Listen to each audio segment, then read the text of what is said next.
کہتے ہیں اہل جہاں درد اجل ہے لادوا، زخم فرقت وقت کے مرہم سے پاتا ہے شفا۔ دل مگر غم مرنے والوں کا جہاں آباد ہے، حلقہ زنجیر صبح و شام سے آزاد ہے۔ وقت کے افسوں سے تھمتا نالہ ماتم نہیں، وقت زخم تیغ فرقت کا کوئی مرہم نہیں۔ سر پہ آ جاتی ہے جب کوئی مصیبت ناگہاں، اشک پیہم دیدہ انسان سے ہوتے ہیں رواں۔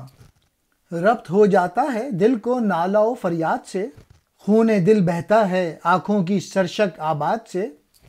آدمی تاب شکیبائی سے گو محروم ہے، اس کی فطرت میں یہ ایک احساس نامعلوم ہے۔ جوہر انسان عدم سے آشنا ہوتا نہیں، آنکھ سے غائب تو ہوتا ہے فنا ہوتا نہیں۔ رخت ہستی خاک غم کی شعلہ افشانی سے ہے، سرد یہ آگ اس لطیف احساس کے پانی سے ہے۔ آہ یہ ضبط فغاں غفلت کی خاموشی نہیں، آ گئی ہے یہ دل آسائی فراموشی نہیں۔ پردہ مشرق سے جس دم جلوہ گر ہوتی ہے صبح، داغ شب کا دامان آفاق سے دھوتی ہے صبح۔ لالائے افسردہ کو آتش قبا کرتی ہے یہ، بے زباں طائر کو سرمست نوا کرتی ہے یہ۔ سینہ بلبل کے زنداں سے سرود آزاد ہے، سینکڑوں نغموں سے باد صبحدم آباد ہے۔ خفتگان لالہ زار و کوثار و رودبار، ہوتے ہیں آخر عروس زندگی سے ہم کنار۔ ہے اگر آئین ہستی ہے کہ ہو ہر شام صبح، مرقد انسان کی شب کا کیوں نہ ہو انجام صبح۔ دام سیمین تخیل ہے میرا آفاق گیر، کر لیا ہے جس سے تیری یاد کو میں نے اسیر۔ یاد سے تیری دل درد آشنائے معمور ہے، جیسے کعبے میں دعاؤں سے فضا معمور ہے۔ وہ فرائض کا تسلسل نام ہے جس کا حیات، جلوہ گاہیں اس کی ہیں لاکھوں جہان بے ثبات۔ مختلف ہر منزل ہستی کی رسم و راہ ہے، آخرت بھی زندگی کی ایک جولان گاہ ہے۔ وہاں بے حاصلی کشت اجل کے واسطے، سازگار آب و ہوا تخم عمل کے واسطے۔ نور فطرت ظلمت پیکر کا زندانی نہیں، تنگ ایسا حلقہ افکار انسانی نہیں۔ زندگانی تھی تیری مہتاب سے تابندہ تر، خوب تر تھا صبح کے تارے سے بھی تیرا سفر۔ مثل ایوان سحر مرقد فروزاں ہو تیرا، نور سے معمور یہ خاکی شبستاں ہو تیرا۔ آسماں تیری لحد پر شبنم افشانی کرے، سبزہ نورستہ اس گھر کی نگہبانی کرے۔ دنیا والوں کے نزدیک موت کا کوئی مداوع نہیں ہے، اس کے باوجود مرنے والے کی جدائی کا غم وقت گزرنے کے ساتھ کم ہوتا جاتا ہے۔ گویا وقت زخم جدائی کے لیے مرہم کی حیثیت رکھتا ہے، لیکن حقیقت یہ ہے کہ دل ایک ایسی ہستی ہے جو مرنے والوں کے غم کو اپنے دامن میں محفوظ کر لیتی ہے، اور اس پر زمانے کی کوئی گرفت نہیں ہوتی۔ رونا دھونا نالہ ماتم کو وقت کا طلسم بھی نہیں روک سکتا۔ یوں مرنے والے جدائی کا جو زخم دے جاتے ہیں، وقت اس کا مرہم نہیں بن سکتا۔ جس لمحے انسان پر اچانک کوئی مصیبت نازل ہوتی ہے تو اس کی آنکھوں سے مسلسل آنسو روا ہو جاتے ہیں۔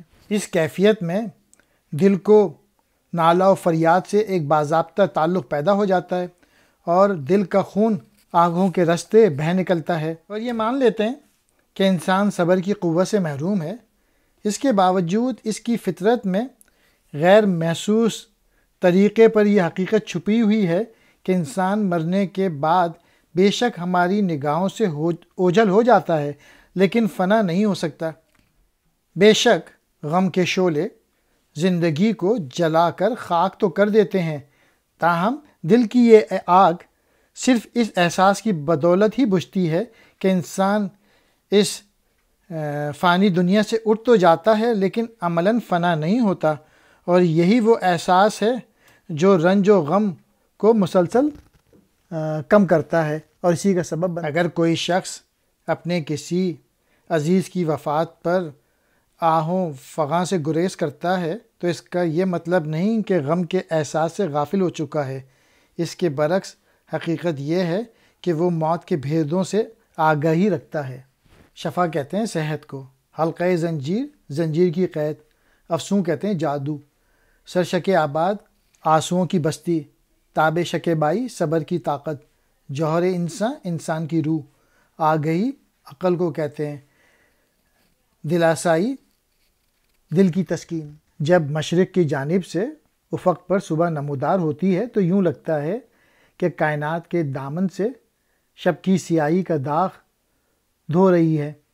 مراد یہ ہے کہ رات کی تاریکی کے بعد صبح کی روشنی نمودار ہو رہی ہے۔ باغ میں لالے کا پھول تاریکی کے سبب افسردہ نظر آتا تھا۔ صبح سورج کی وسعت سے اس کے شعلہ جیسے سرخ لباس عطا کرتی ہے۔ مراد یہ ہے کہ علیہ الصبح جب سورج طلوع ہوتا ہے تو اس کا عکس لالے کے پھول کو سرخی مائل کر دیتا ہے۔ ان پرندوں کو چہچہانے اور نغمہ ریزی پر مجبور کر دیتی ہے۔ بلبل بھی اس لمحے نغمے گانے لگتی ہے اور صبح کی ٹھنڈی ہوا میں پرندے ترنم ریز ہو جاتے ہیں۔ اقبال کہتے ہیں کہ باغوں، پہاڑوں اور دریاؤں میں جو مظاہر شب بھر پرسکون رہے، صبح ان میں زندگی کی لہر دوڑ جاتی ہے۔ تو اگر یہ قدرت قانون ہے کہ ہر شام کے بعد صبح آتی ہے تو پھر انسان قبر کی تاریکی کا خاتمہ کس لیے ممکن ہے کہ صبح اس کا مقدر کیوں نہیں ہو سکتی؟ اقبال نے ان اشعار میں ایک منطقی نتیجہ اخذ کرنے کی کوشش کی ہے کہ موت کوئی آخری مرحلہ نہیں، اس کے بعد بھی زندگی ہے۔ اور ہم لوگ دعا بھی یہی کرتے ہیں کہ ربنا آتینا فی الدنیا حسنۃ وفی الآخرۃ حسنۃ وقنا عذاب النار۔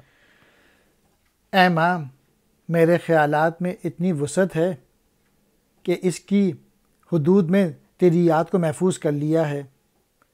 میرا غم زدہ دل تیری یاد سے معمور ہے، بالکل اسی طرح جیسے حرم کعبہ کی فضائیں دعاؤں سے معمور ہیں۔ زندگی جس چیز کا نام ہے وہ تو ایک طرح سے انسانی فرائض کے تسلسل ہے۔ یہ زندگی لاکھوں ناپائیدار دنیاؤں میں جلوہ گر ہے، تاہم یہ حقیقت ہے کہ زندگی کی ہر منزل کا طریقہ کار مختلف ہے۔ مرنے کے بعد انسان جس جہاں میں جاتا ہے وہ بھی زندگی کا ایک مظہر ہے، وہاں موت کا کوئی وجود نہیں ہے۔ اس کے برعکس وہاں کا ماحول عمل کے لیے بڑا مناسب اور سازگار ہے۔ اقبال کہہ رہے ہیں اے ماں، وہ جہاں تو ایسا ہے جہاں انسان جسم کا قیدی نہیں ہوگا، بلکہ وہاں تو صرف روح ہوگی اور اس کا نور ہوگا۔ چنانچہ وہاں فکر انسانی کا دائرہ یہاں کی طرح محدود نہیں ہوگا۔ یہاں پر بھی تیری زندگی چاند کی روشنی سے بھی زیادہ منور تھی اور تیرا سفر حیات صبح کے ستارے سے بھی زیادہ آسودگی کا مظہر تھا۔ اے ماں، خدا کرے صبح کے مانند تیری قبر بھی منور اور روشن رہے اور تیری آخری آرام گاہ نور سے منور رہے اور معمور رہے۔ اے عظیم ماں، میں اللہ تعالیٰ سے دعا گو ہوں کہ تیری قبر آسمان شبنم برسائے اور اس کے نگہبانی تازہ سبزہ کرے۔ دام سیمین تخیل، تخیل کا چاندی سا جال، جہان بے ثبات، فانی جہاں، جولان گاہ تیری دکھانے کی جگہ، بے حاصلی کچھ حاصل نہ ہو، حلقہ افکار انسانی، انسان کی فکر کا دائرہ، شبستان رات بسر کرنے کی جگہ،